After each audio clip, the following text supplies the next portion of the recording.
नेता प्रतिपक्ष उमंग सिंगार ने 44,000 करोड़ रुपए की केन बेतवा नदी जोड़ो परियोजना में बड़े पैमाने पर अनियमितताओं के गंभीर आरोप लगाए हैं। उन्होंने दावा किया कि परियोजना से प्रभावित आदिवासी क्षेत्रों में मुआवजा वितरण में गड़बड़ी हुई, यहां तक कि एक ऐसा परिवार के खाते में भी मुआवजा पहुंचा जो गांव में रहता ही नहीं था।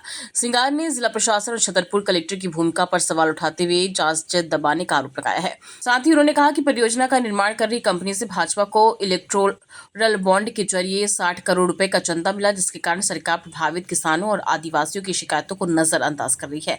उन्होंने पन्ना और छतरपुर के प्रभावित गांवों के दौरे पर हवाला देते हुए आंदोलन कर रहे आदिवासी और किसानों पर पुलिस लाठीचार्ज तथा बुजुर्ग महिलाओं से मारपीट के आरोप भी लगाए हैं। इसके अलावा सिंगार ने दावा किया कि कई गाँवों में कानूनी प्रक्रिया का पालन किए बिना ग्राम सभाओं की फर्जी कार्यवाही दर्ज की गई और दस्तावेजों में कथित हेराफेरी की गई है। उन्होंने पूरे मामले की स्वतंत्र जांच और सोशल ऑडिट की मांग की है।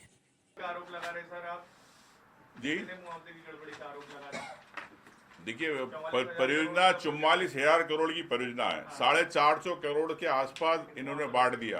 अभी कई गांवों में विस्थापन बाकी है। तो अभी जब कई करोड़ बंटना है, जो आधा पैसा बंट चुका उसके अंदर घोटाला हो गया। अब जो आधा पैसा और बंटना है, 1,500 करोड़ जो और भी जो बंटना है, उसके अंदर फिर घोटाले की संभावना है। तो इस प्रकार इसकी जांच हो और जो विस्थापित है, जो गरीब लोग है, जो किसान है, आदिवासी है, दलित है, उनको न्याय मिलना चाहिए, उनको पैसा मिलना चाहिए। जी, जो विस्थापित है उनको पैसा नहीं मिल रहा, दूसरे लोगों को। क्योंकि आपने एक मुस्लिम परिवार का जिक्र करा कि आदिवासी गांव में रहते नहीं, खरियानी गांव।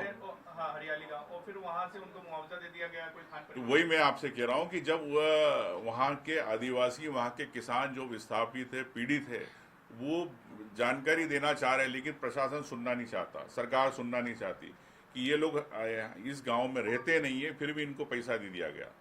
इस गांव के अंदर अगर उनकी जितनी जमीन है उसके बदले उतना पैसा उनको नहीं मिला।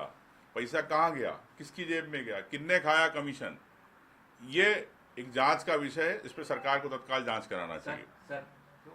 इस विधानसभा में आपको पता है, प्रदेश के अंदर जो 3-4 महीने में जो घटनाएं घटी है, वो मैंने आपसे कहा और मैंने इसके लिए स्थगन भी लगाया है कि उज्जैन के पूरे जमीन घोटालों को लेके, कि जिस प्रकार से मुख्यमंत्री, उनके परिवार, उनको लेके जिस प्रकार से जमीन घोटालों को लेके सामने बातें आई है, हम चाहेंगे मुख्यमंत्री जी अपना पक्ष स्पष्ट करें।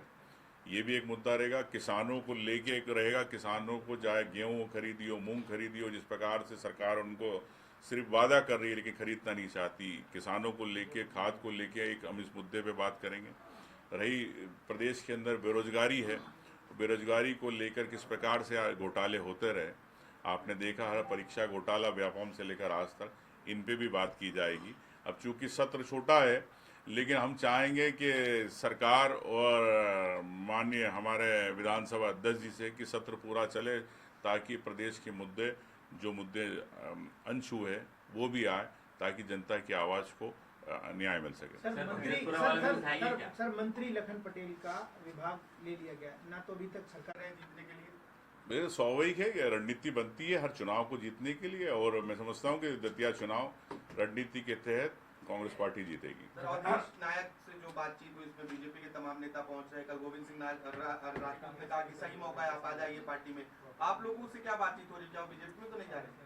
देखिए, अवधेश नायक जी कांग्रेस में रहे, उन्होंने टिकट की दावेदारी भी करी है, और मैं समझता हूँ कि गंभीर है, वो खुद ही स्वविवेक से निर्णय लेंगे। जो उनको प्रलोभन आ रहे हैं, प्रलोभन से दूर रहेंगे, उनका भविष्य कांग्रेस में सुरक्षित है, ये मैं आपको विश्वास दिलाता हूँ। विधानसभा के मुद्दे बताइए क्या होता है। कौन?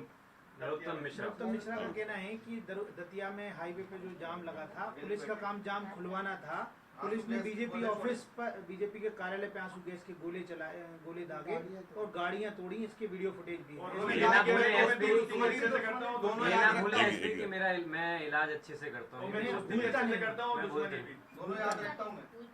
मैं भूलता नहीं हूँ। देखिए, मैं समझता हूँ कि वहाँ के एसपी जो थे, वो माननीय नरोत्तम मिश्रा जी के प्रिय थे। अब उनसे क्या अप्रियता, ऐसी घटना हो गई कि अप्रिय हो गए, तो ये तो नरोत्तम मिश्रा जी बताए, ऐसा तो नहीं नुरा कुछ थी। सर, जैसे विजयपुर में आप लोगों ने रणनीति बनाई थी, क्या दतिया में भी